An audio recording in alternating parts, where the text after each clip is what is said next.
जिन्होंने कहा कि हमारे नौजवान मरते हैं तो मरने दो, हम तो जहाद कर रहे हैं। अफसोस है बच्चे बच्चियां जो यहाँ पर बैठे हैं, सबों को अस्सलाम वालेकुम वरहमतुल्लाहि वबरकातुहू। यहाँ मीडिया के भाई भी है, आज मैं बहुत दिनों के बाद आपसे मुलाकात हुई हूँ, आप सबों को सलाम।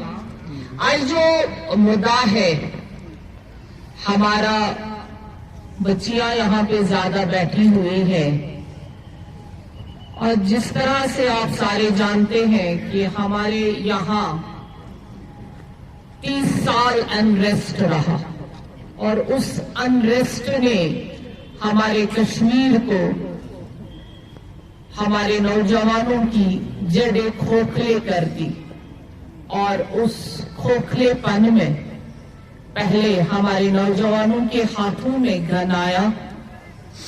गन तो हम छीन सकते हैं और वो नौजवान अपना काम कर सकता है, लेकिन उसी गन के आड़ में हमारे नौजवानों को नशे के लत में गिरा गया। और हमें वो 5 अगस्त 19 तक पता नहीं चला।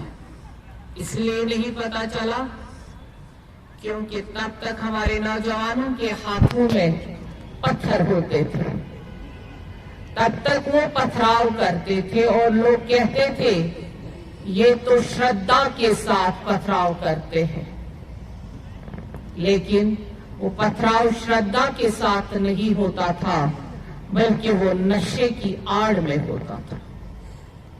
और इसी नशे में हमारा एक गन कल्चर में हमारी एक जनरेशन तबाह हो गई, और दूसरी जनरेशन हमारी अब नशे की लत में तबाह की जा रही है।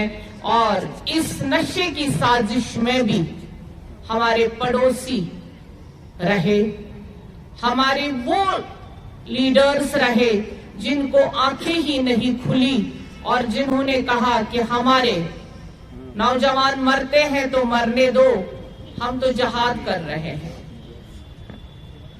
अफसोस है जिस मां का बेटा मर रहा है, जिस बहन का भाई छूट रहा है, जो आज की डेट में भी नशे की हालत में सड़कों पे मर रहे हैं, किसी का हार्ट अटैक हो रहा है। रूट्स में आ चुका था, लेकिन हमें नहीं मालूम था, क्योंकि हम यही आए दिन देखते थे कि हमारे बच्चों के हाथों में कंकर हैं, पत्थर हैं, वो पथराव करते हैं। तो हमारे लोग उसी में रहते थे कि ये पथराव कर रहे हैं और जहाद कर रहे हैं। लेकिन उन्होंने अपनी जिंदगी के, और हमारे लोगों ने, हमारे जो बड़े लोग थे, जो लीडर्स खुद को कहते हैं, उन्होंने हमारे नौजवानों के रगों में जो नशे की लत डाली है, उससे न वो घर के रहे न वो घाट के रहे।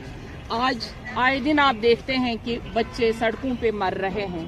वो ऐसे नहीं मर रहे हैं, कोई बीमारी नहीं है उनको या ड्रग नहीं मिल रहा है, या वो नशे की लत में ऐसे तबाह हो चुके हैं कि अब उनको बस मौत की आगोश में ही जाना हो रहा है। ये कहाँ का इंसाफ है? हमें इसके लिए लड़ना है, हर एक को लड़ना है। सिर्फ ये पुलिस का काम नहीं है, सिर्फ ये बॉर्डर सिक्योरिटी का फोर्स का काम नहीं, ये हम सबों का काम है कि हम इस नशे की लत को अपने इस सरजमीन से खत्म करें।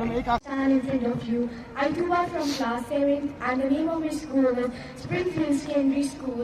Today I'm here to deliver a topic about drug abuse.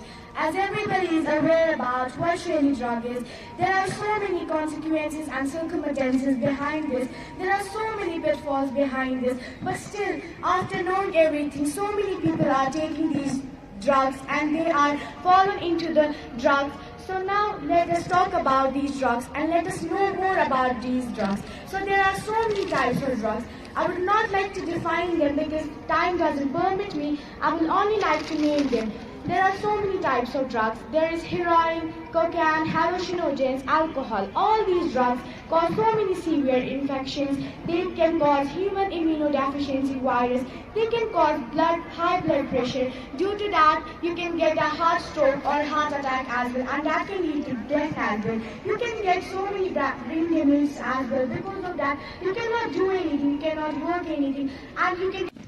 I'm very thankful to the NGO Save Kashmir, Save Future, जिन्होंने हमको यहाँ पे शरीक होने के लिए मौका दिया है. ये बहुत this is the need of the hour, जो बहुत ज़रूरी है, क्योंकि यहाँ पे जो लोग जो यंगस्टर्स है उनमें यहाँ पे ड्रग्स की जो नए जो ट्रेंड चल रहे हैं इसको रोकना बहुत ज़रूरी है. ये तो कश्मीर जन्नत है तो जन्नत ही रहने देना चाहिए.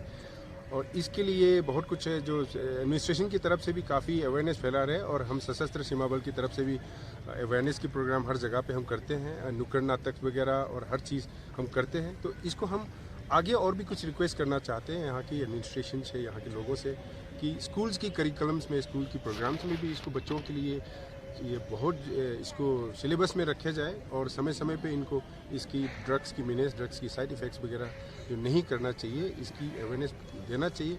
साथ में एक और मैं रिक्वेस्ट करना चाहता हूँ, जो मस्जिदों में यहाँ पे जो नमाज़ पढ़ते हैं 5 बार पढ़ते हैं, बहुत अच्छी बात है, बहुत बढ़िया है. नमाज के टाइम को ख़राब डिस्टर्ब ना करके वो ख़त्म होने के बाद 4-5 मिनट ज़रूर ये लोगों से बात करें, अपने बच्चों को समझाए लोगों को कि इसकी लक्षण क्या होते हैं, कैसे रोकना है, ये कितने ख़राब होते हैं हमारे कौम जो